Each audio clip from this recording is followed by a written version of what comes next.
Hey y'all, welcome back to Tori Talks. I have a very special guest with me today, one of my friends, my girl, Yorshika Hey, Tito. Butler. I wanted to say George, but Butler. Big B. Big B. Yes, a big B. Oh, goodness. I met Yorshika in 2010 at the Southern University Law Center. B. Mm-hmm. And we have been inseparable since, y'all. Correct. She Yeah. is an attorney, a mother, a wife, a dear friend, a prayer partner, and I love her so much. Me She too. don't she don't know how much I love her. She really don't. Oh, Because for me to text her and then 2 seconds later she respond back, "Can you do it now?" And I was like, "Oh, I'm not ready, but okay, we're gonna go and apply." anything for you, Tito. Anything. Did I know I didn't really tell the people everything about you, but is there anything else you want the people to know? You didn't tell them I was from the Holly Grove. You did. That is what you did not tell the people. You told them you met me in law school, but you did not tell them how you met me in law school. So I will now tell them how you met me in law school. Okay, so back. So we're in class. I hear Tori talk, and I'm drawn to how she talks. So I approached her and I asked her if she was from New Orleans. And she was like, yeah. And I was like, no, no, no, no. And then I was like, well, what part? She was like, Holly Grove. I said, oh yeah, me too. And And for we've the been record, y'all, inseparable. I probably said from the Holly Grove just because I didn't want people to know where I was really from. But I mean, Holly Grove just stuck. So I'm from the Holly Grove. Me too. Me too. I'm from the Holly Grove too, by way of Clinton, Louisiana, but Holly Grove, Clinton, Louisiana. That's where I'm from. Yes, Clinton, Louisiana. So let's talk about that. Because you're from a smaller town in Louisiana. Mm-hmm. Um, how how did that transition come for you? When I mean by transition, meaning like, going from Clinton to Baton Rouge. Like, was it always your dream to go to Southern University? Or like how did that come up for you? No. So it wasn't always my dream to go to Southern University, but it was always my dream to go to college. I am from very, very humble beginnings, and we didn't have a lot, but we did have a lot of love. And so my mom worked her tail off to take care of four children all by herself. And so, even when we didn't have everything, we had each other. And so that proved to be a lot. And so I was always equipped with that and a good moral compass, and a servant's heart. So my mom did her job, coming from a Mm-hmm. very small town, we didn't see a lot of Black affluence. We just didn't. Mm-hmm. I knew I had good teachers. I knew that they loved us, they cared about us, they cared about our progression in life. I was well aware of those things, but the opportunities did not at first seem vast. And sometimes they seemed bleak, but I tried my best all the Mm-hmm. time. you know, um, because my mother, my brothers, my sister, they did not allow anything else. So I found myself always trying my best. And then people just started taking shots on me. That's it. Like as I grew older, my band director, who became like my father, he's still like my father to today, uh, placed me in positions of leadership to where I could learn, grow, thrive, and have the ability to lead others and to partner well with others, to be influenced by my peers and be an influence for my peers. It just gave me an opportunity. In certain leadership positions in high school, I had a great opportunity to learn what it is to not just lead, but to follow. So Clinton is a very Mm-hmm. special place for me.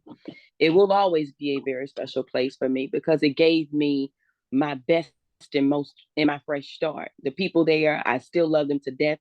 I'm well received when I go there. And I think that that's because I understand where I come from and I'll never forget. So I always go back. There's always going to Yes. be a part of me that supports Clinton, Louisiana. I think it's the best kept secret. It's the best thing since sliced bread. So those are my little humble beginnings. But I did not. It wasn't a hard transition for me when I left Clinton to go to Baton Rouge to experience Southern University because I had everything that I need. I was equipped for Yeah. I was equipped for the journey. So it was not a hard transition. And at first I did not want to go to Southern because of all of the negative stigmas that surrounded the university. And I'm so glad that there were people in my life and people in my corner that helped to denounce that that's not what Southern was. And so after having Mm-hmm. experienced it myself, oh Southern, dear Southern, I owe my all to thee. So um, that's that. So no, to answer your question, the short version, I was well equipped to take. I was well equipped from my little country town to take on the big city. That's awesome. Big ups to your mom, your siblings, the band director, Mm-hmm. and the others who saw something in you that maybe at the time you really didn't see. I did. You was like, oh well, I'm so young, or Mm-hmm. I don't know this person or that person. How are they even allowing me to do XYZ? So big Mm-hmm. ups to them who gave those opportunities for you. Yeah. Um, Something that you said in the last answer, just not paying attention to stigmas or what others are saying. That's so true because if we did that, then we'll never get to the next level. Oh, absolutely. Um, yeah, and so I'm asking with saying that I'm asking this like what other instances other than going to Southern University have you realized that not listening to someone else was really for your best interest versus, just not listening? I mean, I'm sorry, rather than listening and not Mhm. doing it. Well, I think that we as a society, we place a lot of stigmas on a lot of different things. Like, for example, um, I have a child and my child is out of wedlock. And so when I became with child, I was living in Texas with my best friend, Kentrell. And when I learned I was pregnant, I was like, oh man, I got to go back home because he and I were Mm. looking at each other like we've always had each other, but it's like, what we gonna do with a kid? What you feed it? Hmm. Like what how you Not keep it what you feed alive? it. Absolutely. Like how do you keep it alive? So, of course, I had to go back, I had to return to Louisiana and return to the mothers who mothered me, my mom and my sister. Like they taught me everything. And I had watched my sister be a mom, and I knew my mom could mom like no other mom, Yes. right? Oh So I yes. came home. But when I came home, I also left a job, a good job in Texas, to come home to Louisiana unemployed, right? So um, the stigma, of course, that gets attached it had me terrified because, like you got a baby, but you don't have a husband, and so when God blessed me with a job, I was an assistant district attorney in East Feliciana Parish, which is my hometown. I am the first African American woman to have served in that position. So I knew with Okay. that, I knew with that came great responsibility. And I Mm-hmm. also knew that with that could come the type of stigmas that I knew that would attach, So Mm-hmm. listen, I played the part. I would do my work. I became the chief assistant district attorney um, fairly quickly. But again, with that comes great responsibility. I'd be in trial, I'd be in court. People look at your belly and then they look at your ring finger.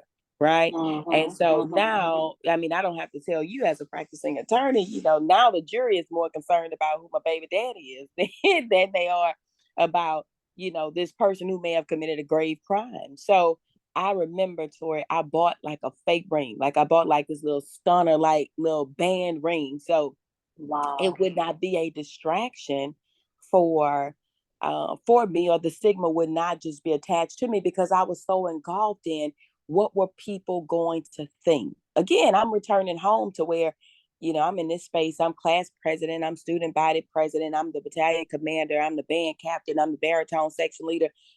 Clinton is home for me. And even Mm-hmm. though no one made me feel outside of the box, now I'm playing in a different league, you know. And so all of my colleagues, they're married with kids. I'm with kid, not married. So I think that that's Wow. another stigma that gets, attached, and it can bury you if you allow it. I just made a conscious decision that I did not have to be a wife to be a mom, because it wasn't a prerequisite, like biblically, Amen. yes. Biblically, yes, absolutely. Would I have wanted it that way? Absolutely. But I also Mm-hmm. was not going to get married because I was having a child, because I also believe that my child deserved to live in an environment where she could grow and thrive and be everything that God had called her to be in this earthly realm. And I knew I was not in a place and space to do that, regardless of what regardless of the relationship that brought her to be, how she came to Yeah. be. So, but that's another stigma that I would say you don't really prepare for it, but once it's here, you have to figure out, okay, what's the next best step? And that next best step sometimes has to be your best step, especially when you Yes. have life counting on you. So that's another stigma that I feel like I've faced and have overcome. Nah, I've been knowing you since before. Babe, look, I'm gonna keep the name as Baby, even though she's not a baby no more. I've been knowing you since before Baby was here, and I Yeah. never knew Mm-hmm. that you wore a fake ring because Mm-hmm. of the stigma. I never knew that. Mm-hmm. Absolutely. Wow. Yeah, What man. do you think? So, do you think that I know you said because of the stigma, but do you also think that maybe it was a bit of embarrassment for you, Oh, or you wasn't absolutely. worrying about you? Okay. Absolutely. Absolutely. Absolutely. Because that was not how that wasn't the story I was supposed to have to tell, right? Mm, You come mm, to the table with a baby, but you didn't bring a husband to sit down at this table. So absolutely, it was a bit of embarrassment, but I also knew me, and I knew God. I trusted God, and yes. I knew that all things happen for a reason. And I knew that God had not forgotten about me. And I knew that my daughter's father was not my husband. I knew that. Wow. And nothing against him. Listen, sometimes you don't make good partners, but you make great parents. And so I Mm-hmm. think that best explains us. But I knew that. I knew he was not my husband. And I was not going to accept that he was my husband. And that's not what God had told me. And so Amen. if that meant that I would live my life with just me and my baby, I was prepared to do that. Wow. That speaks volumes as to um obedience. Mm, Because had you say y'all had gotten married with mm-hmm, you knowing that's not who God wanted you to be with, for the mm-hmm, rest of your life, that mm-hmm, would be a form of disobedience. And then mm-hmm, what? mm-hmm. Like, oh my If we had God. if we had gotten married, we would have certainly gotten divorced. And I'm not a girl who believes in divorce. So and listen, that's crazy because I help people get divorced, right? But I don't, Right. I never want to be divorced. And so I knew that had we gotten married, we'd be divorced. We just would not be able to survive. Uh, a marriage would not be able to survive and thrive. And I knew that. And so, listen, despite my embarrassment, despite my fake ring, despite my any and all of that, I knew what God had promised me. And I was okay with waiting. Hmm. If it were to never even come, God and my baby was enough. So, Amen. Wow. mm-hmm, Um, whew, child, that's heavy. And I mean, that speaks to single women like myself as well. You know, like you shouldn't be forcing, and I'm saying single women, not the younger single women. I'm talking about the older Mhm, single women, mhm, mid 30s, late mhm, 30s, and even 40s. You know, like don't mhm. settle just No, because it seems okay to do. Like, absolutely. Listen, absolutely if not. God has you waiting, wait. It's worth it. If God Yes. has you waiting, wait. When I tell you, when I met my husband, listen, my husband is that guy. Let me You just talk say about that. big Amazon? Big Amazon. Listen, big Hall of Fame. Your Grace. Big Your broadcast grace. dude from Brooklyn. Him. He is that guy. He's that dude. And when I say that guy, that dude, he's that guy, that dude for me. I Yeah. met my husband at a time when I believe it was most challenging for him. And he is everything I told God I wanted. So even though he was all that I told God I wanted, he was also everything that God knew I needed because he was Mm-hmm. purposed just for me. And so even when we met, we were still in waiting. we were we Mm-hmm. were still in waiting, but I will say that it was worth it. I don't have a blueprint for love, or I don't have the best answers. I didn't pray the You Sierra sure? Because prayer. I heard you had, I was about to say, because I heard you pray that your own No, prayer. I, no. Well, I mean, I, that's what the streets say. The streets I say was, you prayed a prayer, and we look, trying to get that prayer.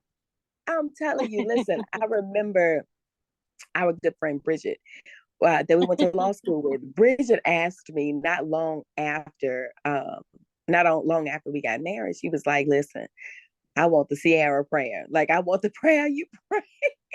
I want the Yes. prayer you prayed. And listen, Yes. I was very transparent with God. Listen, he knows his child. I've been me all Yes. my life, and he created me to be just that. So he knows his child. He knows who he created. So I was very transparent. I was raw with God. Listen, I want your best for me because I know you have the best for me. And so I was very detailed. I wrote the vision and made it plain. I mean, my husband is everything I wrote on that list down to his height. I told God, listen, you made me short, so he can't be too tall. Listen, but I need him to be taller than me and my tallest heels. Let me tell you something. That boy, good. He ain't 6 feet, but he good. He's 5'9", 5'10". You know what I'm saying, girl? Listen. So I was specific, down to uh I didn't care for him to have earrings in his ear. Now my husband has holes in his ear from when he formerly wore earrings, but by the time I had met him, he wasn't wearing earrings. I wanted him to be a community oriented person. My husband loves being in the community and giving back to his community. I wanted him to love God and be a God chaser. Not just Yes. talk about, I know him. No, I want you to know him. Because Mm-hmm. listen, marriage And I is want him to know you too. I want him to know you. Listen, I want him to call you by name, honey. Listen. Yes. So because marriage is quite the challenge.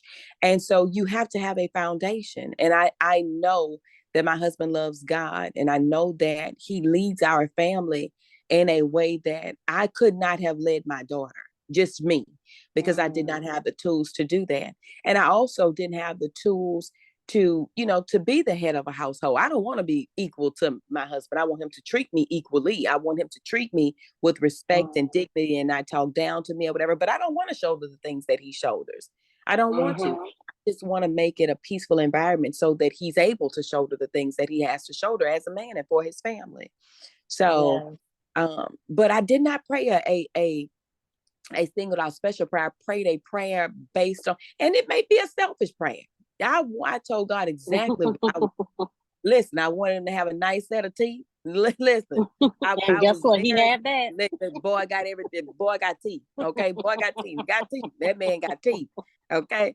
I wanted him to love his family. You should see him with his sisters. Like, you should see him with his aunt. I wasn't fortunate enough to see him with his mom, but based on the way that he treats the women in his life, you should see him with his cousins, his mentees. Like, you should see him with people. I mean, you could see him with y'all. He clowns all day with Hmm. y'all. All You know, day. like the boy ain't got no sense. So and I wanted someone who understood me on a level deeper, be deeper than, professional or deeper than um social settings. I wanted him to understand that I love Boosie. You need to understand that. Okay. Oh my You God, need I to forgot all understand I about love Boosie. God. I love God and I love Boosie. You need to understand that. Like you need to be okay with that. If you get in the car and we're not heading to church and I put on Set It Off, you need to be ready to jump. You need to be able to give me your best in that moment. And he meets me where I am. He allows me to be that. He allows me to be Yorshika, the professional, the attorney. He Hmm. allows me to be, Yo, the Delta, Hmm. the cool girl. He allows me to be Yoshika, that girl that like Boosie. Hmm. Okay, so Boosie. he allows me to be all of those people. He knows how to love each and every one of them, despite, regardless of whichever space I find myself in. So I didn't pray a special prayer. I was raw with God. I told him exactly how I felt, why I felt that way, what I wanted. And I held God to his words because his word tells me that he gives me the desires of my heart. And so he knew what I desired and he gave it to me. Amen. Praise God. Mm, Oh my God. So mm, let me ask you this. mm, So you prayed this prayer mm, and you said that you all met when he was um I don't know if they use these exact words, but at a low point in his life. mm, Um, do you think that by him being in the space that he was in and you being in the space that you were in, because you were still trying to figure things out too, do mm. you think that was a great help to you all forming the relationship? Or do you think that things could have been, a little bit better with that particular time that you all met? Think no. Honestly, because I was a little more than a year out of my relationship, and so Mhm. I had just resolved to it's gonna be me and my baby because I did not. And you have to remember also at the time I'm a prosecutor, so I'm seeing all the craziness that happens, with kids as they're growing up, especially before they can talk, things of that sort. I'm seeing Mhm. all this craziness, so I'm like, listen, if it's not going to be and me and my daughter and her dad as a family, it's just going to be me and my daughter because I will go to jail. Okay. I don't want anybody around my daughter, blah, blah, blah. All these other kind of crazy thoughts that the devil, forces you to Yes, think so that the yes, devil forces you to think. And so, I was cool, like I had a life. I had great friends, like, like I have my go-to squad, like I have best friends. I have like sisters. And I mean, you've met them all, you know. yes. So I have like my go-to squad, my sisters, and like my best friends, like I have them. So I felt like I would be okay. Like they would help me with Micah. Whenever I would need help with Micah, my family would help me with Micah whenever I would need help with Micah. So I felt that I was okay. I was good. So I was good on the idea of relationships. So if one were to come, and I was busy working on me. Let me say that's Mhm, important. mhm. I was busy working on me because a title doesn't make you a good person, or Exactly. your social affiliations, they don't make you a good person. So I knew that there were things about Yorshika that I needed to change before I got into a marriage. Like I knew before I even got into a serious relationship, I knew that I was tongue happy and that I needed to tame my tongue because no man, like I knew I needed to tame my tongue. So I knew those Look, things. I also ouch. knew that, but listen, I knew I was not as patient as I could be.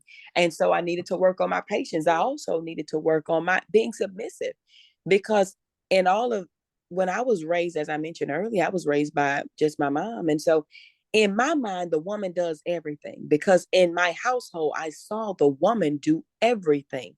So that Mhm. translated over into my adult life. So to me, it wasn't much that a man could tell me because I did not see a man tell my mama anything, whether it was good, bad, whether it was a whether it was in order or whether it was what, regardless of what it was, I did not see a man telling my mom anything. And so as a result, in my eyes, a woman did everything. So I had to change my thinking because I wanted to be led. The more I read my Bible, the more I listened to my pastor, the more I watched my first lady, I wanted to be led. The more I would see or be around good marriages, I knew what it looked like, and more importantly, I knew what I wanted mine to look like. So I was, at the time when I met my husband, I was critically working on, myself almost at the tail end of it. Now that I look at it, because I had been single for more than a year and it was intense. I was very, very intentional with the work that I was doing on me, because sometimes when we get into relationships, one of the main questions you ask your spouse or your potential spouse or, whomever it is that you're dating, you ask them, so tell me what you like. Right? Yeah, And then right. you become what they What like. they like. You like Mm-hmm. it, and so sometimes or in my situation, let me not generalize, in my situation, it was important for me to be by myself so I could learn my non-negotiables. Like, so I don't even Yeah. ask, I didn't ask my husband what you like. This is me. Okay. If you Take like it these or leave things, it. listen, if you like these things, then you're going to like me. Not I'm going to become what you like so that you can like me. If you like these things that I am, then you're going to like me. And that's just what it is.